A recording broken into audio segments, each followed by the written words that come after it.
जय भोलेनाथ। आप सभी को हरियाली अमावस्या और सोमवती अमावस्या की हार्दिक शुभकामनाएं।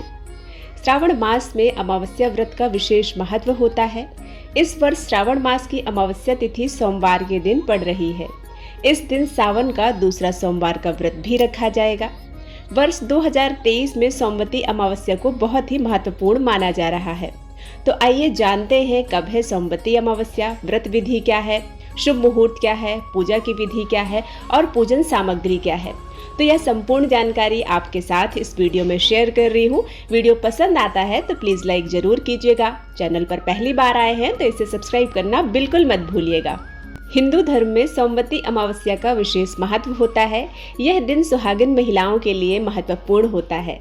सावन माह में अमावस्या व्रत 17 जुलाई के दिन रखा जाएगा। इस दिन सोमवार पड़ने के कारण इसे सोमवती अमावस्या के नाम से जाना जाता है।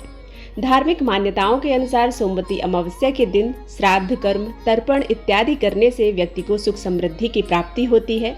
इसके साथ ही इस दिन सावन का दूसरा सोमवार व्रत भी रखा जाएगा। ऐसे में इस विशेष दिन पर भगवान शिव की उपासना करने से भी साधक को विशेष लाभ प्राप्त होगा। सोमवती अमावस्या तिथि का प्रारंभ होगा 16 जुलाई की रात 10:08 से और इसका समापन होगा 17 जुलाई की देर रात 12:01 पर। ब्रह्म मुहूर्त का समय होगा सुबह 4:12 से लेकर 4:53 तक। अमावस्या तिथि यानी 17 जुलाई के दिन स्नान दान का शुभ मुहूर्त होगा सुबह 5:28 से 7:25 तक। इसके साथ ही सुबह 5:11 से सर्वार्थ सिद्धि योग भी दिन भर रहेगा। सावन में सोमवती अमावस्या के पड़ने का संयोग बेहद उत्तम और फलदायी माना जाता है। इस दिन पितरों को तर्पण करके उनके नाम का दान करने से पुण्य की प्राप्ति होती है। इसके साथ ही जो सुहागन महिलाएं हैं इस दिन शिव की पूजा करके व्रत का पालन करती हैं, उनको करवा चौथ के व्रत के समान की फल की प्राप्ति होती है। इस दिन शिव की पूजा और जलाभिषेक करने से काल सर्प दोष से भी मुक्ति मिलती है। इस दिन प्रातःकाल ब्रह्म मुहूर्त में उठना चाहिए और नहाने के पानी में गंगा जल डालकर स्नान करना चाहिए। यदि आप गंगा में स्नान करते हैं तो यह सर्वोत्तम माना जाता है। इसके बाद सूर्यदेव को जल देना चाहिए। जल में काले तिल जरूर डालने चाहिए। सूर्यदेव के मंत्रों का जप करें और सूर्य चालीसा का पाठ करें। सूर्य चालीसा का पाठ करने से, सूर्य को अर्घ देने से हमारे पितर तृप्त होते हैं और उनकी कृपा हम पर बरसती है। इस दिन आदित्य हृदय स्तोत्र का भी पाठ करना चाहिए। इसके बाद भगवान शिव की विधिवत पूजा करनी चाहिए। शिवलिंग पर जल, दूध और काले तिल चढ़ाने चाहिए। बेलपत्र, भांग, धतूरा, फूल आदि सभी चीजें भगवान शिव को अर्पित करनी चाहिए। भगवान शिव का ध्यान करें, मंत्रों का जाप करें। इस दिन पवित्र नदियों में स्नान और दान करने से अक्षय पुण्य की प्राप्ति होती है। साथ ही कुंडली में मौजूद पितृदोष भी शांत होते हैं। काल सर्प दोष से भी मुक्ति मिलती है। ये अमावस्या बहुत ही खास होती है। इस साल सोमवती अमावस्या पर सावन सोमवार का व्रत का भी शुभ संयोग बन रहा है। इसलिए इस दिन माता पार्वती और भगवान शिव की पूजा करने से कई गुना फल की प्राप्ति होती है।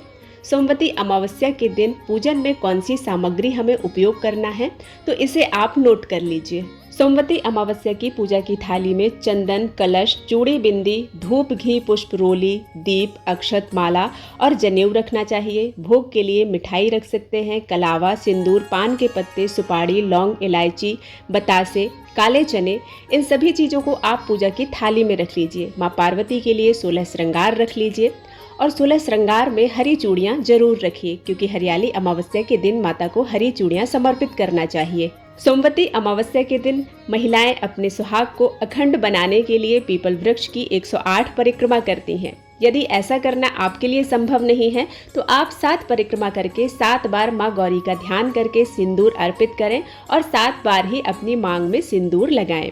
ऐसा करने से अखंड सौभाग्य प्राप्त होता है। इस दिन पीपल वृक्ष की पूजा विशेष रूप से करनी चाहिए, क्योंकि अमावस्या के दिन पितर तृप्त होते हैं और सोमवती अमावस्या के दिन ऐसी पूजा करने से सुहाग में वृद्धि होती है। अमावस्या के दिन घर में स्वादिष्ट भोजन बनाना चाहिए। इस दिन गृह कलह बिल्कुल भी नहीं करना चाहिए। महिलाओं को अपने बालों को धोना नहीं चाहिए और ना ही बालों को काटना चाहिए। पुरुषों को ना तो दाढ़ी बनाना चाहिए और ना ही नाखून काटने चाहिए। अमावस्या के दिन जब आप भोजन बनाते हैं तो सबसे पहली थाली गाय के लिए निकालें और उसके बाद अपने पितरों के लिए निकालें। ऐसा करने से पितरों की कृपा प्राप्त होती है और पितृ दोषों से मुक्ति प्राप्त होती है।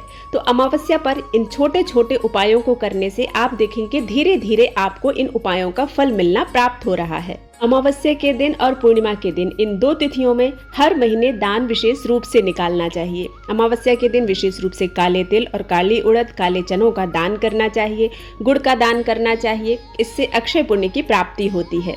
एक बात का विशेष ध्यान रखना चाहिए, जब आप पूजा पाठ करते हैं तो उससे पहले आप पूर्ण रूप से अच्छे से सज संवर कर तैयार हो जाएं।